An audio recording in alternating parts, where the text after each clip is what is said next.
Hello guys, आप सभी का मेरे चैनल में बहुत बहुत स्वागत है और हैप्पी न्यू ईयर। कुछ दिनों पहले मैंने एक पोस्ट डाला था जहां मैंने आप लोगों से पूछा था कि नेक्स्ट आप लोगों को कौन से सी ड्रामा का एक्सप्लेनेशन वीडियो चाहिए और आप सभी ने फेटेड हार्ट्स को सबसे ज्यादा वोट दिया था, इसीलिए मैं ले आई हूँ फेटेड हार्ट्स का एपिसोड 1। अगर आपको कोई और ड्रामा का एक्सप्लेनेशन चाहिए तो आप मुझे कमेंट्स में बता सकते हैं, इसलिए प्लीज चैनल के कम्युनिटी पोस्ट को फॉलो कीजिए। वहाँ मैं सी ड्रामा से रिलेटेड बहुत सारी अपडेट्स भी देती रहती हूँ। तो चलिए बिना किसी देरी के शुरू करते हैं।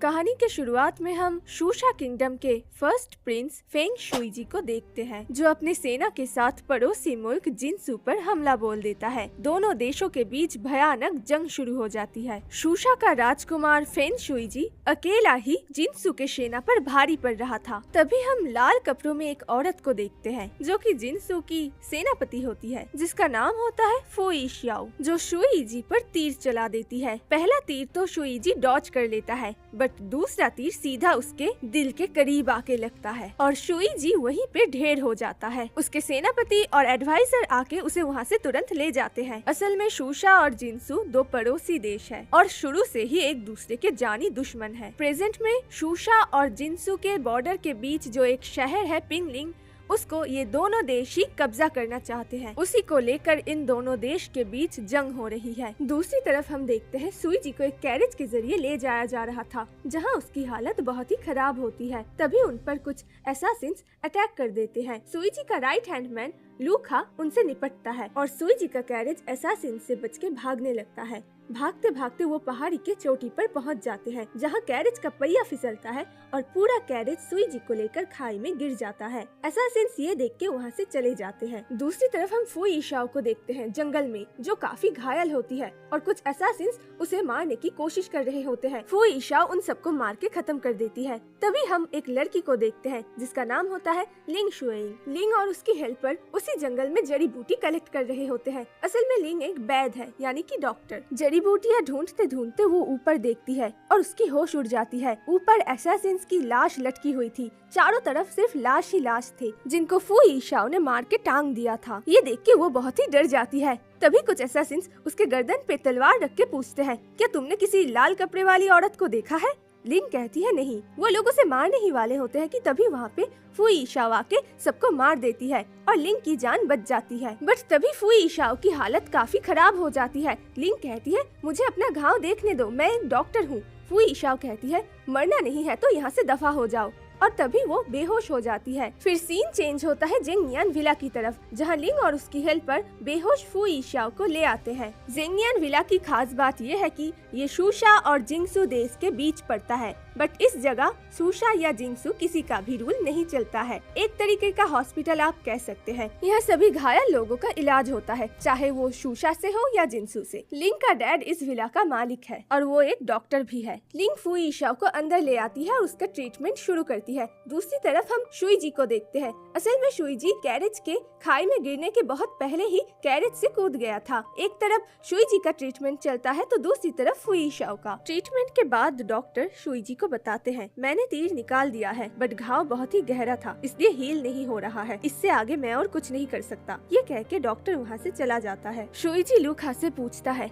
हमारी सेना का क्या हुआ? लूखा बताता है आपको तीर लगने के बाद हमने सेना के एक हिस्से को वापस बुला लिया था और बाकी के हिस्से गायब है या तो वो मर चुके हैं, और मैंने फुई शाओ की तस्वीर बना ली है। हमारे लोग उसे जल्दी ही ढूंढ लेंगे, आप पहले शूशा लौट चलिए। शुई जी कहता है मेरा जिंदा लौटना काफी मुश्किल है, अब एक ही जगह है जो मेरी जान बचा सकता है। उसके बाद सीन चेंज होता है जंगल में, जहाँ असैसिन्स फुई शाओ को ढूंढ रहे होते हैं। दूसरी तरफ हम फुई शाओ को देखते हैं जो अभी भी बेहोश है। उसे कुछ फ्लैशबैक्स आते हैं जहां हम देखते हैं कोई शख्स उस पर तीर चला देता है और वो खाई में गिर जाती है। फिर सीन चेंज होता है शूशा के राजसभा में, जहाँ मंत्री कहता है फर्स्ट प्रिंस लगभग युद्ध जीत ही गए थे। राजा कहता है फिर जीत क्यों नहीं पाया? मंत्री कहता है क्योंकि दुश्मन के सेनापति ने उन पर तीर चला के उन्हें घायल कर दिया था। दूसरा मंत्री कहता है पहले उन्हें लौट आने दीजिए, उसके बाद ही हमें सब कुछ पता चलेगा। दूसरी तरफ हम जंगल में जिंगशू किंगडम का प्रिंस शिया जिंगशी को देखते हैं, जो अपने एडवाइजर वेइरान के साथ फुई शाओ को पागलों की तरह ढूंढ रहे होते हैं। वेइरान कहता है फुई शाओ शायद नदी में गिर गई थी, वो अब जिंदा नहीं है।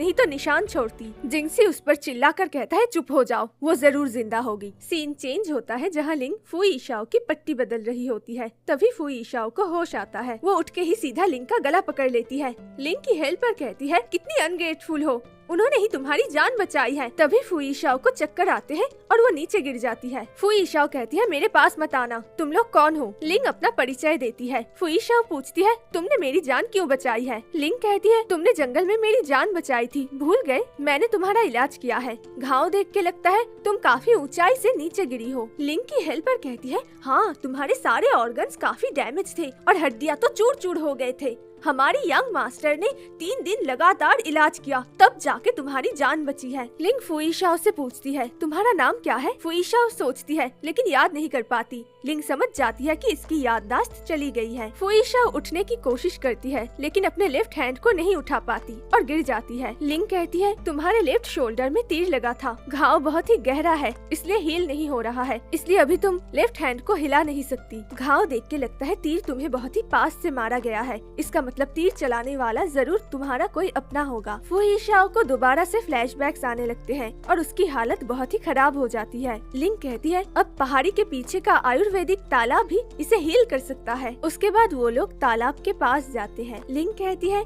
इस तालाब का पानी पहाड़ी के चोटी से बहुत सी जड़ी बूटियों को छूकर यहाँ आता है, इसीलिए ये पानी इंजरीज हील करने में बहुत ही बेहतरीन है। उसके बाद लिंग वहाँ से चली जाती है और फुई इशाओ तालाब में उतर जाती है। दूसरी तरफ शुईजी भी उस तालाब के पास आता है। वो लूखा को बाकी के सेना को ढूंढने के लिए भेज देता है और दूसरी तरफ से गुफा के अंदर एंटर करके उसी तालाब में उतर जाता है जिसकी दूसरी तरफ फुई इशाओ थी। कोहरे के कारण वो एक दूसरे को देख नहीं पाते हैं। फिर सीन चेंज होता है जेंगनियान विला में, जहाँ लिंग की हेल्पर भागते हुए आके उसे बताती है कि जिनसू के सैनिक जबरदस्ती अंदर घुस आए हैं। लिंग बाहर आके उनसे पूछती है आखिर आप लोग यहाँ क्यों आए हैं? जिनसू सेना का गार्ड ऑफिसर निंग फेई कहता है हम किसी को ढूंढ रहे हैं, क्या आपने किसी लाल कपड़े वाली औरत को देखा है? लिंग जवाब नहीं देती है, ये सोचकर कि इससे फुई इशाओ को खतरा हो सकता है। वो ईरान सैनिकों को जेंगनियान विला की तलाशी लेने को कहता है। लिंग रोकने की कोशिश करती है बट वो लोग नहीं सुनते हैं। दूसरी तरफ फुई इशाओ तालाब से बाहर आती है। आवाज से शुईजी समझ जाता है कि यहाँ कोई और भी है। फुई इशाओ भी समझ जाती है कि यहाँ कोई और है। वो पूछती है कौन है यहाँ? शुईजी कहता है गुस्ताखी के लिए माफी चाहता हूँ, लेकिन मुझे पता नहीं था यहाँ कोई और भी है। शुईजी का फेस दूसरी तरफ था, इसलिए वो फुई इशाओ को देख नहीं पाता है। फुई इशाओ कहती है तुमने मेरे सवाल का जवाब नहीं दिया, तुम कौन हो? तभी शुईजी बेहोश हो जाता है और उसके पास फुई इशाओ अपनी तस्वीर देख लेती है। दूसरी तरफ वो ईरान को जेंगनियान विला में फुई इशाओ नहीं मिलती है, तो वो माफी मांग के वहाँ से चला जाता है। हम वहाँ उन असैसिन्स को भी देखते हैं जिन्होंने फुई इशाओ को मारने की कोशिश की थी। वो वहाँ भेस बदल के फुई इशाओ को ढूंढ रहे होते हैं। सीन चेंज होता है जहाँ हम देखते हैं शुईजी को होश आ जाता है। अपने सामने वो फुई इशाओ को देख के काफी डर जाता है और कहता है फुई इशाओ। इशाओ अपने मन में कहती है तो मेरा नाम फुई इशाओ है। शुईजी की नजर इशाओ के कंधे के घाव पर पड़ती है। इशाओ पूछती है तुम कौन हो? शुईजी कहता है तुम मुझे नहीं जानती। शुईजी समझ जाता है कि फुई इशाओ ने अपनी याददाश्त खो दी है। वो कहता है मेरा नाम फेंग शुईजी है, मैं तुम्हारा दोस्त हूँ, तुम्हें ढूंढते वक्त ही मुझे ये चोट लगा। तभी वहाँ पे शुईजी का लेफ्ट हैंडमैन गुयू आता है। वो इशाओ को देखते ही अपना तलवार निकाल लेता है। ये देख के फुई इशाओ समझ जाती है कि शुईजी ने झूठ कहा, वो उसका दोस्त नहीं है। इशाओ शुईजी के गले पे चाकू रखकर पूछती है तुमने मुझसे झूठ कहा। शुईजी नाटक करता है और गुयू से कहता है गुयू देखो हमें हमारी दोस्त इशाओ मिल गई है। गुयू भी समझ जाता है और कोऑपरेट करता है। शुईजी गुयू से कहता है अब खड़े क्यों हो, जश्न की तैयारी करो।